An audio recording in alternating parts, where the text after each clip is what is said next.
Hey guys, my name is Bridget and today I'm going to be doing my February wrap-up.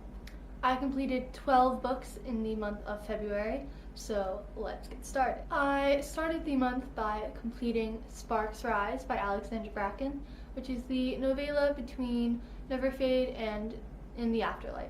So I was going to finish this before I finished In the Afterlight, and I finished it right after I filmed my February TBR. So I completed this very early in the month, and I gave it a 5 out of 5 stars because I really enjoyed it, and I would recommend anyone who loves The Darkest Minds to definitely go pick it up. And also In Time, which I read last year. The next book I finished during the month of February was The Clockwork Scarab by Colleen Gleason. I really enjoyed this book and I gave it a 5 out of 5 stars, and I really recommend anyone who likes sort of mystery-ish novels, but also whoever likes the show Sherlock should definitely pick this up because it is a really great story and I just really enjoyed it, and I think lots of people would enjoy it. The book I read in February was My Name is Memory by Anne Brashares. This was my TBR jar pick of the month for January, and I said I would complete it in February, and I did, and I really enjoyed it. The whole time I was reading it, I was thinking I would give it 4 stars, and then by the end, I just really enjoyed how it was going, because I really enjoyed the last 30 or so pages. However, I really wanted to know what happened after the end of the book, and it didn't really give you that, so that was sort of but overall, I really enjoyed this book. I guess I rated it like a 4.5 out of 5, maybe 5 stars. I'm glad I picked it up, and I'm glad I did finally complete it. The next book I completed in February was A Tale of Two Cities by Charles Dickens, and I really liked this book. I read it for school, and we did complete it during February. I gave it a 5 out of 5 stars because the story was told very beautifully, and I really did enjoy it, even if it did get a bit long with the descriptions, but that's how they wrote back then, so I guess I understand it.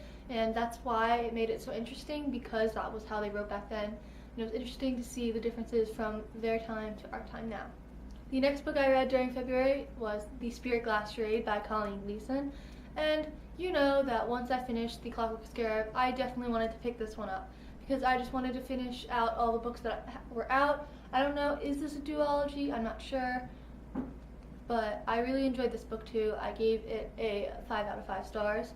And I'm really looking forward to if there are any more books in the series. I'm not exactly sure. Let me know if you know. I just really enjoyed it. Then the Duodecathon started, and I completed Inked by Eric Smith. And I liked this book. I didn't like it enough to give it a 5 out of 5 stars though. I gave it a 4 out of 5 stars. I enjoyed it, but there were some parts of it that I didn't like necessarily as much as I would have hoped to have. Thought I would enjoy it, so that sort of was but I really did enjoy the story, and I thought it was a very good, quick read, and especially since I picked it up during the Duodecathon, because then I completed it within one day. So I recommend picking it up if you like dystopian books. It was really interesting. I would like to see a bit more of the world, maybe. But it was cool to find out some things that were going on in the beginning and why they were happening. And then I picked up These Broken Stars by Amy Kaufman and Megan Spooner. And I was expecting Titanic in space. So when it was Titanic meets survival in space, oh my god, this was so much more than I was expecting it to be. I was expecting it to be sort of a love story, you know.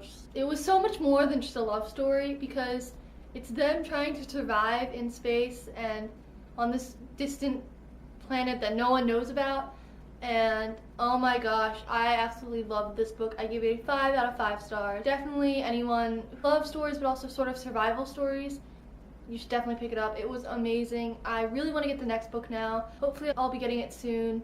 I'm not sure. I don't own it yet. But yes, I really enjoyed this book, and I recommend it to whoever thinks they are interested in it, because if you think it's Titanic in space, it's so much more than that. It's not just that. It gets so much better. I wasn't expecting that. It was fantastic. And then I picked up Afterworlds by Scott Westerfeld, and I really enjoyed this book. A full review talking about it, so if you want to go see how I felt about it in more detail, I'll leave a link right here and in the description, because it was amazing. It was a great story, and I think everyone who wants to write or who reads, they should all pick it up. So go watch my review, see what you think, and go pick it up.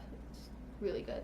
I counted this for my challenge for the Duodecathon as a 500 or more page long book.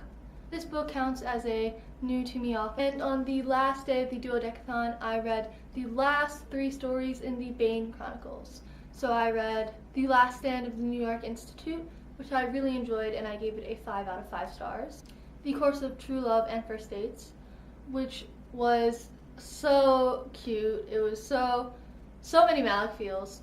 It was a great short story, and obviously I gave it a 5 out of 5 stars. And then I read the last short story, which was The Voicemail of Magnus Bane, which was really funny because you got to see progression of the voicemail just telling the story, and that's it. And that was really interesting to see how it went and how it worked out and how you could get what from the story based on it, because it is set right after the events of City of Lost Souls, so you can tell where I'm going with this. It was really good, and I gave it a 5 out of 5 stars also. And the last book I read in February was In the Afterlight by Alexandra Bracken. And I have been reading this since November, and now I have finally completed it. I read 400 pages this last week, and it was amazing. It was all I was expecting it to be and more.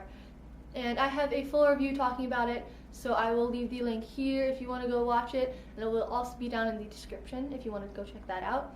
I gave it a 5 out of 5 stars because I absolutely love how she wrapped up this whole trilogy, and anyone who hasn't, you should definitely go pick it up. So I would do that if I were you. Those were the 12 books I read during February. Thanks for watching. I hope you have a great rest of the day, and I will see you in my March TBR, which will be up tomorrow. Bye!